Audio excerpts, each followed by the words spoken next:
বন্ধু, ঈদের ছুটি তো দিল, তা তুই বাড়ি যাবো না? না বন্ধু, এবার ঈদের বাড়ি যাবো না আমি। কে বন্ধু, যাবো না কৃষক? না রে বন্ধু, যাবো না এবার। এরপরে যে ঈদ আসবি ওটা যাবো। এটা কোনো কথা কলু দোস্ত? বাপ মা সারে কেঙ্কা করে ঈদ করবো তুই? আরে বন্ধু তুই যা, 4-5 দিনের জন্য মিশাই বাড়ি যাই কি হবি? 4-5 দিন হোক আর যাই হোক, তুই তো কোনোদিন বাড়িতেই যাস না। 2-4 বছরে একবার যাস। বাড়ির যায় কি হবি বন্ধু ক? বাড়ির যায় ভাল লাগে না। আর বন্ধু বাড়ির যদি যাই তাহলে টিউশনি যা আছে আমার, ওগুলো তো তাড়াতাড়ি শুরু হয়, ওগুলো যে মিস হয়ে যাবি, সেজন্য আমি আর যাম না। আচ্ছা, না গেলু তুই থাক।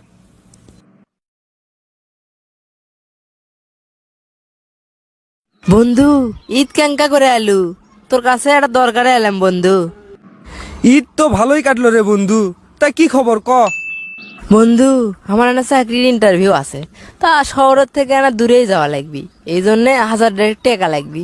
আমি ভট্টল আর সল্টেমের কাছে গেছিলাম, অগরক করলে মানে টাকা ধার দিত। ওরা কি কয় জানিস? ওরা কয় তোকে টাকা ধার দিয়ে কি হবি, তুই টাকা ফেরত দিবার বাবু, আর টাকা থাকলেও তোকে ধার দেওয়া যাবে লাই, যা এর থেকে যা। আরে বন্ধু, ওরা না দিল, আমি তো আছি রে বন্ধু। 1500 টাকা লাগবি তোর, লে সমস্যা নাই। আর দরকার হলে চাকরি পেলে টাকা শোধ করে দেস তুই আমার, আর তা না হলে তুই আমার টাকাই পরিশোধ করিস না। বন্ধু, এই জন্যই তো আমি তোর কাছে আসছি। তা দে বন্ধু, টাকাটা দে, তাড়াতাড়ি যায়া ভাই ভাই দিয়ে আবার আসা লাগবি, আসে আবার টিউশনে আছে আমার। আপনি তো ভার্সিটিত পড়েন, তা লেখাপড়া শেষ না হতেই চাকরি খুঁজিচ্ছেন কৃষক? স্যার, আগে হলেও চাকরি করা লাগবি, পরে হলেও চাকরি করা লাগবি, তাই না আগে ভাগে খুঁজিচ্ছি স্যার। ও আচ্ছা, তা আপনার রেজাল্ট তো ভালোই দেখলাম। তা আপনার বাড়িতে কে কে আছে? স্যার, বাড়িতে অসুস্থ বাপ মা আর ছোট ভাই আছে। একদিকে তো অসুস্থ মনে হচ্ছে, আর নেশা টেশা করে নাকি? দেখি তো শুনি। আপনি দেখে মনে হচ্ছে আপনি অসুস্থ। তা কিছু মনে না করলে একটা কথা কই, আপনি কি কোনো নেশা টেশা করেন, না আপনি আসলেই অসুস্থ? না স্যার, আমি অসুস্থ লয় আর নেশাও করি না। আরে এখন তো আমি ভাইবা লিচ্ছি না, এখন করলে তো কোনো সমস্যা নাই। স্যার, আমার খাওয়া দাওয়া ঠিক মতো হয় না, তারপরে ঘুম ঠিক মতো হয় না, এজন্য আমার এই অবস্থা স্যার। কে আপনি খাওয়া দাওয়া ঠিক মতো করেন না কে? আর আপনি কুটি থাকেন? স্যার, মেসেজ থাকে আমি, আর খাওয়া দাওয়ার এনে সমস্যা স্যার। মেসের টাকাটা এই মাসে দিবার পাইনি, তাই এনে খাওয়া দাওয়ার সমস্যা হচ্ছে আমার। বাবা, কিছু মনে না করলে সব খুলে কবা হামাক। মানে তুমি কি নিজেই নিজের খরচ চালাও? আচ্ছা স্যার, শোনেন তালে, আমার বাপ তো গরিব মানুষ, আমার বাপ মানুষের বাড়িতে কাজ করে খায়। তা কিছুদিন হলে আমার বাপ অসুস্থ, তাই আর কাজ কাম করে পায় না। আমার একটা ছোট ভাইও আছে স্যার। কও কি বাবা, তাহলে তোমার করে সংসার চলে কেঙ্কা করে? আর তোমার খরচ তুমি কিভাবে চালাও? স্যার, আমি লেখাপড়ার পাশাপাশি টিউশনি করে আমার খরচ চালাই।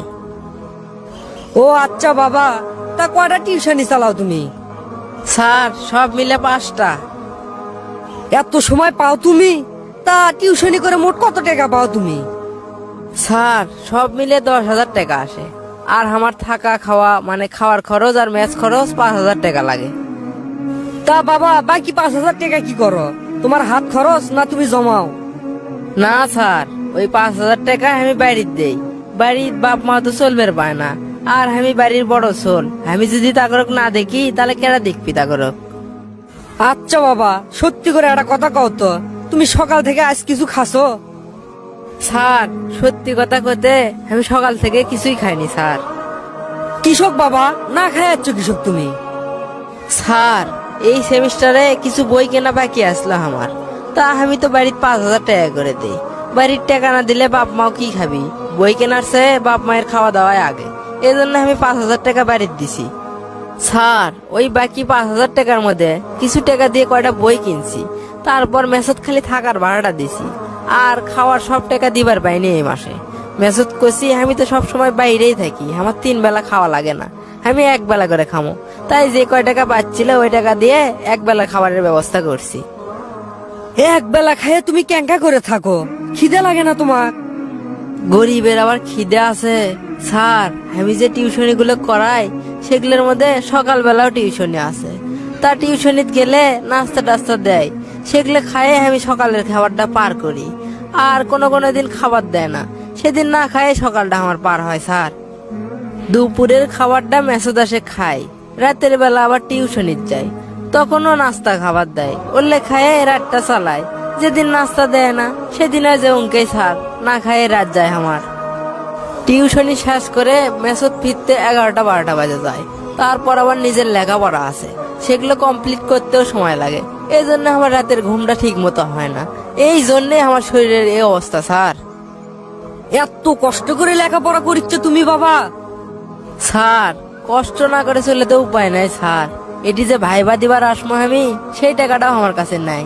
আসার সময় এক বন্দুক থেকে 1500 টাকা ধার করে নিয়ে যাচ্ছি। 1500 টাকা? 1500 টাকা দিয়ে কি হবি? 1000 টাকা তো তোমার গাড়ি ভাড়াই লাগছে, আর 500 টাকা দিয়ে তুমি কি করবা? স্যার 1000 টাকা হলেই তো হচ্ছে, ওই 500 টাকা কি কর্ম আবার? ওই 500 টাকা আমি থুয়ে দিছি, ওটি থেকে 1 টাকাও খরচ করিনি।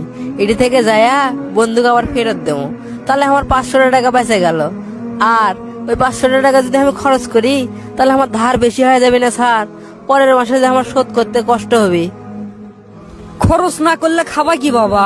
না খেয়ে থাকবা? হ স্যার, দিনের তো অর্ধেক চলেই গেছে, এখন খাই আর কি হবি?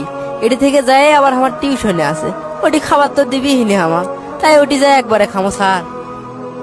বাবা এতই কষ্ট করে চলো তুমি? এটা তো কিছুই লয় স্যার, এটা কোনো কষ্ট হলো? স্যার কয়দিন আগে যে ঈদ গেল, ঈদের মধ্যে কিন্তু আমি গ্রামের বাড়িতে যাইনি ঈদ করবে।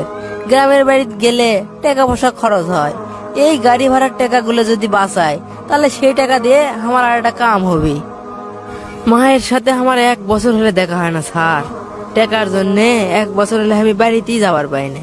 মা আমার জন্য কত কান্দে, আমার কয় বাবা আয় বাড়িতে আয়, কতদিন হলে দেখি না তো, এখন তুই চলে আয়, মেলা লেখাপড়া করছু, গরিব হয়ে জন্মাছু, এত লেখাপড়া করে কি করবো বাবা? তা যাই হোক স্যার, ভাইবাটা লেন আপনি, কষ্টের কথা কয় কি আর লাভ আছে? বাবা তুমি যাও, তোমার চাকরি হয়ে গেছে, তোমার ভাইবা দেওয়া লাগবি না। তোমার রেজাল্টও ভালো, আর চাকরিটাও তোমার খুব দরকার, চাকরিটা হয়ে গেছে তোমার। আর শোনো, যাওয়ার সময় আমার কাছ থেকে কিছু টাকা নিয়ে যাও, সেটা দিয়ে কিছু তুমি খাওয়া দাওয়া করো, আর গ্রামের বাড়ির যায় তোমার বাপ মায়ের সাথে দেখা করে আসো। না স্যার, টাকা দেওয়া লাগবে না আপনার, এমনিতে আপনি আমার মেলা উপকার করলেন, এই উপকারের প্রতিদানে আমি দিবার পাবো না স্যার। বাবা আমি তো তোমাকে বাবা করে ডাকিচ্ছি, তাও তুমি আমার থেকে টাকাটা লেবা না? আমি তো ধার হিসেবেই দিচ্ছি, চাকরির বেতন পেলেই তুমি শোধ করে দিও হয়নি। আচ্ছা স্যার, অনেক বড় উপকার করলেন স্যার, এক কথায় আমি সহ আমার পরিবারের মুখত হাসি আর খাবার তুলে দিলেন আপনি।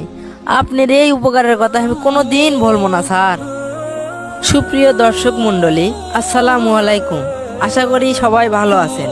ভিডিওটি কেমন লাগলো কমেন্ট করে অবশ্যই জানাবেন, আর ভিডিওটি যদি ভালো লেগে থাকে তাহলে অবশ্যই শেয়ার করতে ভুলবেন না। ভিডিওটি শেষ পর্যন্ত দেখার জন্য অন্তরের অন্তঃস্থল থেকে ধন্যবাদ।